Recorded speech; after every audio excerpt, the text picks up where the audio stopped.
Welcome to our channel. The water lapped against my skin, cool and sharp as I floated alone in the pool, the summer sun blazing above. I was 19, home from my freshman year of college, and this suburban backyard felt like a temporary escape from the chaos of my own head. This was my house, my pool, but it never truly felt like mine. It was his. Then I heard his voice, low, with a growly edge, unforgettable. Didn't expect to find you here, Liam. Thought you were out with your friends. It was George, my stepdad, standing at the pool's edge. My mom had married him 3 years ago, bringing this quiet, rugged man into my life. At 45, he was a cowboy. In a world of manicured lawns, grounded, confident, with a quiet strength that made my chest tighten. In his worn jeans and simple t-shirt, he was everything I wasn't. I'd lived with him for years. But today his gaze lingered a little too long, and something in me stirred. Something dangerous, forbidden, and impossibly alive. I pushed off the pool wall, trying to play it cool. Plans changed, I said, my voice betraying a slight tremor. Just needed to clear my head. George gave a slow, knowing smile, kicking off his worn leather boots and sitting at the edge, his feet dipping into the water. Rough day, he asked, his tone soft but probing, like he could see right through me. I nodded, avoiding his eyes. My life was a mess. College stress, a recent breakup, and the constant pressure to figure out who I was. This house, my own home, was supposed to be my safe haven. You're not the only one who needs an escape, George said, his voice dropping. He leaned forward, running a hand through his salt and pepper hair. Sometimes I come out here at night when the house is quiet, just to feel free. I swallowed hard. Was he flirting? No, that was crazy. He was my mom's husband, but the way his eyes held mine, the way his quiet presence felt like a secret just for me, it was disorienting. I splashed water to break the tension. You swim at night, isn't that like against mom's rules? He chuckled, a low sound that sent heat rushing to my face. Rules are overrated, Liam, you'll learn that. He stood, brushing his hands on his jeans. Come inside when you're done. I made iced tea. I watched him walk away, his silhouette framed by the setting sun. My heart pounded and I sank underwater, hoping the coolness would drown out the thoughts I shouldn't be having, but they followed me, persistent and loud. Later, inside the house, the kitchen smelled like fresh-cut grass and coffee. George handed me a glass of iced tea, his callous fingers brushing mine for a split second. So he said, leaning against the counter as I took a seat, "What's got you so lost in your head?"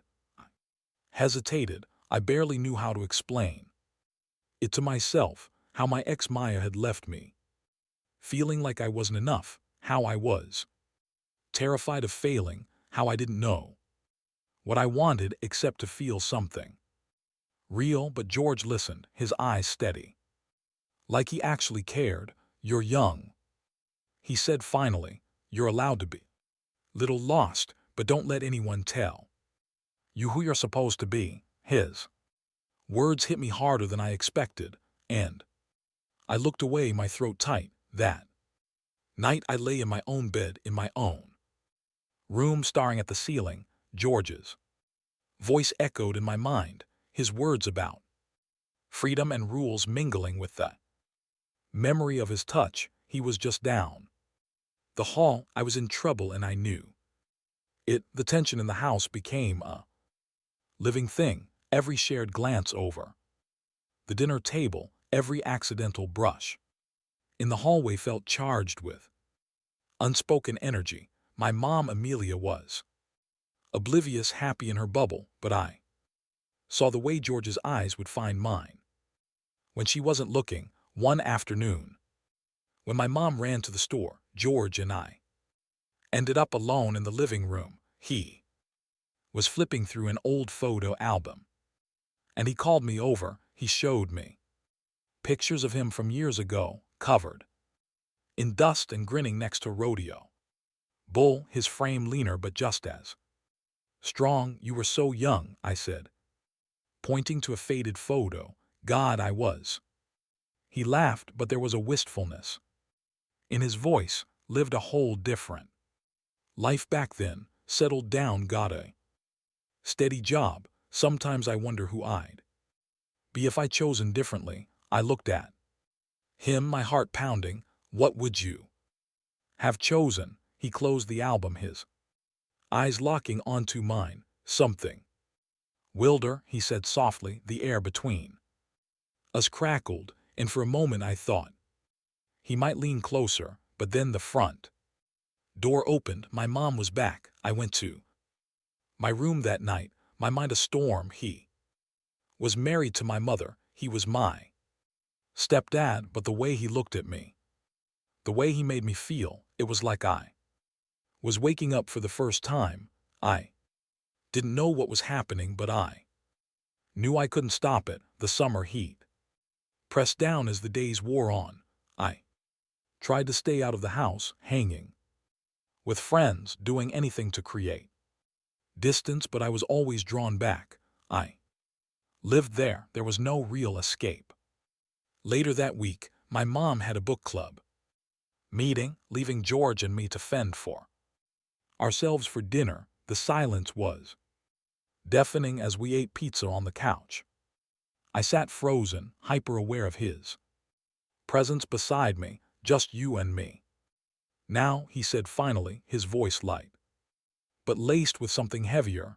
I laughed nervously. Yeah, guess so. I stood to clear the plates. Don't, he said quickly, then softened. I mean, stay, keep me company. We ended up on the patio, the air thick and charged, like a storm was brewing. You're different, Liam, he said, his eyes searching mine. You see things I didn't know what to say. My hands trembled around my glass. I don't know about that, I mumbled. I'm kind of a mess. He leaned forward, his voice low. We're all a mess sometimes, but you're honest about it. That's rare. His words hit me like a wave, and I found myself telling him things I hadn't told anyone, how I felt like I was drowning in expectations, how I was scared I'd never figure myself out. He listened, really listened, his eyes never leaving mine. You're braver than you think, he said. Finally, you just need to trust yourself. I wanted to believe him, but all I could think about was how close he was, how his hand rested on the table, inches from mine. I wanted to reach out, to bridge that gap, but the weight of who he was, my mother's husband, my stepdad, held me back. That night I dreamed of him. We were in the pool, the water warm and endless, his low laughter echoing as he pulled me closer. I woke up gasping, my heart racing, guilt and desire twisting inside me. The next day, I tried to keep my distance, but in a shared house it was impossible. He found me in the backyard where I was pretending to read by the pool. You okay? He asked, sitting beside me. Yeah, I lied, my voice tight, just thinking. He tilted his head, studying me. You don't have to hide from me, Liam. His words broke something in me. I looked at him, my chest aching. I'm not hiding, I said, but it felt like a lie. I was hiding from him, from myself, from the truth of what I was starting to feel. He reached out, his hand brushing my arm, and I froze. His touch was electric, and for a moment, neither of us moved. Then he pulled back, his expression conflicted. I'm sorry, he whispered. I shouldn't, but he didn't finish, and I didn't want him to. I wanted to know what he wasn't saying.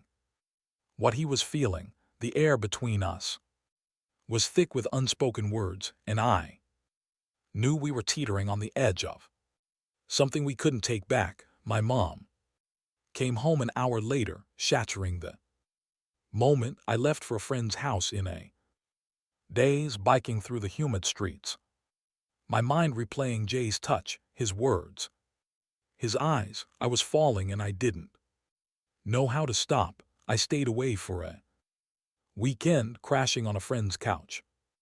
Hopping distance would quiet the storm my head, but every night I saw George's face, his smile, his eyes, the way his touch lingered on my skin. I was 19, drowning in feelings I didn't understand, and he was a line I couldn't cross. My mom noticed my absence. "Where have you been?" she texted. "Everything okay?" My heart lurched. I lied, saying I was swamped with a summer project, but the truth was I was scared. Scared of what I felt, scared of what it meant. Finally, I couldn't stay away. I came home on a Sunday afternoon, my nerves frayed. My mom was out grilling with friends, but George was inside. When he saw me, his face lit up in a way that was both thrilling and terrifying. "Liam," he said, like my name was something precious, "you're back." The words hit me hard, and I mumbled something about needing clean clothes. He didn't push, but his eyes followed me, soft and searching. Later, when the others were outside, I found him in the kitchen, desperate for a moment alone. We stood there in silence. The tension was unbearable, every brush of his arm against mine sending sparks through me. Finally he spoke, his voice barely above a whisper. "Why did you stay away?" I froze. I didn't mean to. I stammered. "It's just complicated." He turned to face me, his eyes intense. "Complicated how?"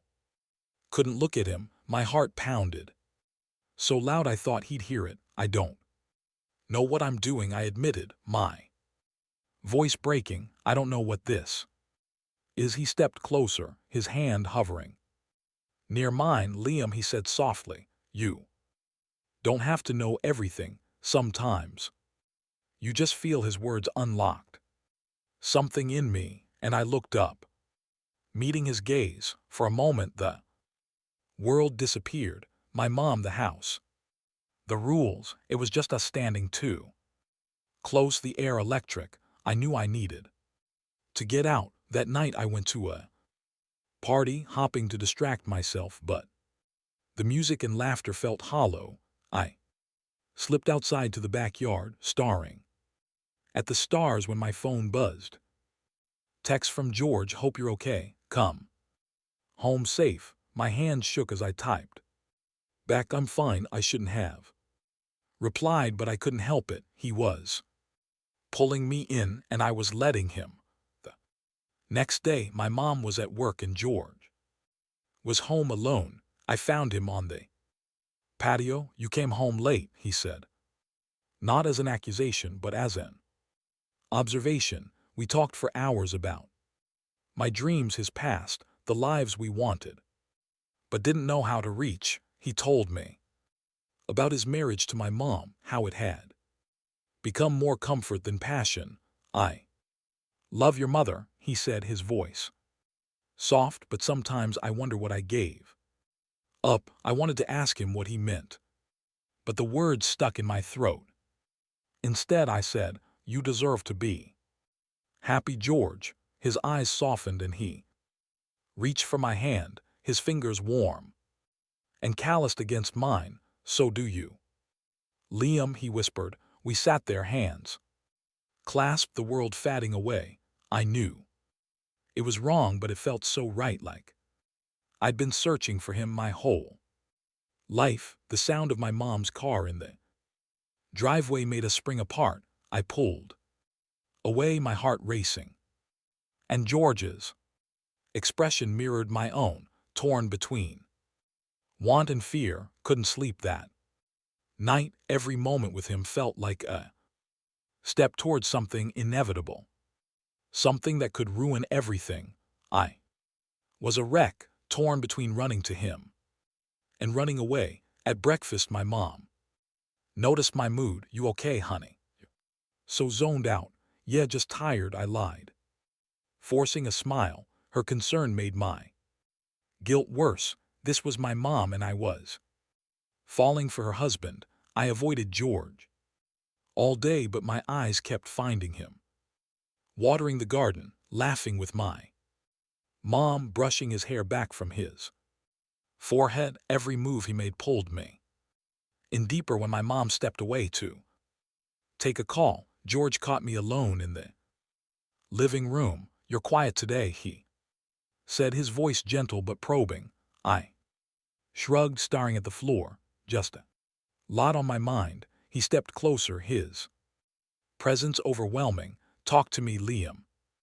Please." I wanted to tell him everything, but all I said was, "I can't." His face fell, and for a moment I saw hurt in his eyes. "Okay," he said softly, turning away. The distance between us felt like a chasm, and I hated myself for it. That evening my mom suggested a movie night, just the three of us. I wanted to say no, but I couldn't. We sat on the couch, my mom between us, oblivious. George's arm brushed mine and my skin burned. I caught his eye and he didn't look away. After the movie, my mom crashed early, leaving George and me alone in the dim living room. The silence was heavy. Finally he spoke. "Liam, I don't know what's happening here, but I feel it, too." My breath caught. "You do?" He nodded, his eyes vulnerable. "I've been trying to ignore it, but I can't. You make me feel things I haven't felt in years." I stepped closer, my heart pounding. "This is crazy, George. She's my mom, I know," he whispered, his voice breaking. "But when I'm with you, I feel like myself again." We stood there, inches apart. Then he reached out, his fingers brushing my cheek, and I leaned into his touch, my resolve crumbling. The sound of footsteps on the stairs snapped us apart. My mom appeared in the doorway, confused look on her face. "Is everything okay?" George stepped back, his eyes wide with panic. "We can't," he mouthed to me, his voice barely audible. "Not like this." I nodded, my chest aching, and mumbled a good night before fleeing to my room. Outside, the night air was cool, but it did nothing to calm the fire inside me. I was falling in love with him, and it was tearing me apart. The next day I knew I couldn't live like this. I found George in the kitchen. "We need to talk," I said, my voice low. He nodded, his face grim. "Not here. Meet me by the pool tonight, after she's asleep." My heart raced, but I agreed. That night I waited by the pool, the water reflecting the stars above. When George appeared, his silhouette solid in the moonlight, I knew there was no going back. The pool glowed, its ripples casting shadows across Jay's face as he sat beside me. "Liam," he started, his voice trembling, "it's wrong." I laughed bitterly. "But it doesn't feel wrong, does it?" He looked at me, his eyes searching. "I've spent my life doing what I'm supposed to, but with you, I feel alive, and it scares me." "It scares me too," I admitted, "but I can't stop thinking about you." He leaned forward, his lips brushing mine, soft and tentative. My heart exploded, and I kissed him back, my hands finding his face, pulling him closer. It was electric, overwhelming, everything I'd been craving. "Then let's be honest," I said, my voice shaking when we parted. "Tell me you don't want this, and I'll walk away." He stepped closer, his eyes locked on mine. "I can't," he whispered. "I want you too much." We kissed again, harder this time, the world fading away. But as his arms wrapped around me, the patio light flicked on. We pulled back. My heart stopping, my mom stood in the doorway, a glass of water dropped in. Shattered at her feet, her face pale, her eyes wide with shock and utter betrayal. "George," she whispered, her voice breaking. "Liam." Her voice cut through the night like a knife, and I felt the world tilt. George stepped back from me as if burned, his face ashen, his hands trembling. "Amelia, honey," he started, but my mom just shook her head, tears streaming down her face. "How could you?" she choked out, looking between us. "You're my husband, and you." She turned to me, her eyes blazing with a pain so deep it physically hurt to see. "You're my son." I opened my mouth, but no words came. The guilt I'd been shoving down crashed over me, drowning me. "Mom, I'm so sorry," I whispered, but it sounded hollow, useless. She turned and fled back into the house, a sob tearing from her throat as the door slammed behind her. George looked at me, his eyes filled with panic and a devastating regret. "I have to go to her," he said, his voice breaking, and then he was gone, leaving me alone by the pool where it had all begun. I sank to the ground, my chest tight, unable to breathe, unable to cry. I'd ruined everything, my family, my mother's heart, my own. The water lapped quietly, mocking the chaos inside me. The next morning, the house was a tomb. I packed a bag, my hands shaking. I couldn't stay here, I had to leave. As I was heading for the door, my mom appeared at the top of the stairs, her eyes red and swollen. "Where are you going, Liam?" she asked, her voice cold and brittle. "I need to go," I said, my own voice shaking. "Please just let me explain." She laughed, a bitter, broken sound. "Explain what?" "That you fell in love with my husband, the man I brought into our home, our family. I didn't mean to hurt you," I said, tears spilling over. "I tried to stop, but I love him." "Mom," the words hung in the air, raw and terrible. Her face crumpled. "Get out." "Liam," she whispered, her voice flat. "I need time. I can't even look at you right now." I nodded, my heart shattering into a million pieces. "I'm sorry," I whispered again and left, feeling like I'd lost everything. That afternoon, George texted me, "We need to talk, meet me at the park." I found him on a bench by the lake, his face drawn, his eyes tired. "She's devastated," he said without preamble. "She wants me to leave." I sat beside him, my hands clenched. "What do we do?" He shook his head. "I don't know. I've spent my life trying to be what everyone else needs. But with you I was selfish, and now we're all paying for it." "Don't say that," I said, my voice fierce. "What we feel, it's real." He looked at me, his eyes wet. "It's real, Liam, but it's also destroyed our family." We sat in silence, the weight of his words sinking in. I wanted to fight for him, for us, but the cost was staring us in the face. My mother's pain, our broken home. "I need to try and fix things with her," he said finally. "And you need to figure out what you want, Liam, for you." I nodded, my throat tight. "I don't want to lose you." He reached for my hand, squeezing it gently. "You won't," he whispered, "but we need time, a lot of it." The weeks that followed were a blur of silence and pain. I was crashing with a friend, and my mom wouldn't answer my calls. George's texts were sparse, each one a reminder of the distance between us. I threw myself into my summer classes, trying to drown out the ache, but every quiet moment brought him back. His smile, his touch, the way he made me feel seen. One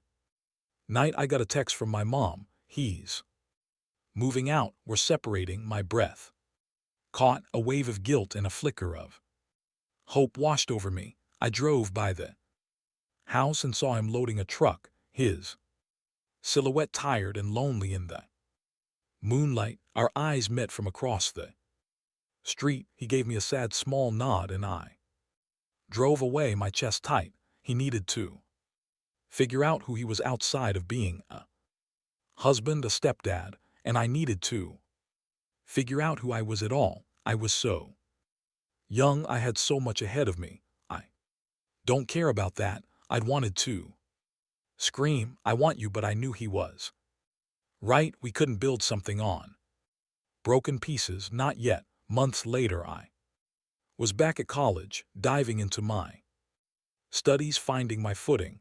My mom and I started talking again, small steps toward rebuilding what was shattered. And George, he sent me a letter one day from a small town a few states over. It was simple but full of hope. I'm finding myself, Liam, and I'm thinking of you. Be brave. I kept that letter by my bed, a reminder that some loves are worth waiting for. The pool, the summer, the chaos, it had all led me here to a version of myself that was raw, truer. And somewhere out there, George was finding his truth. Thanks for watching. Like, comment, and subscribe.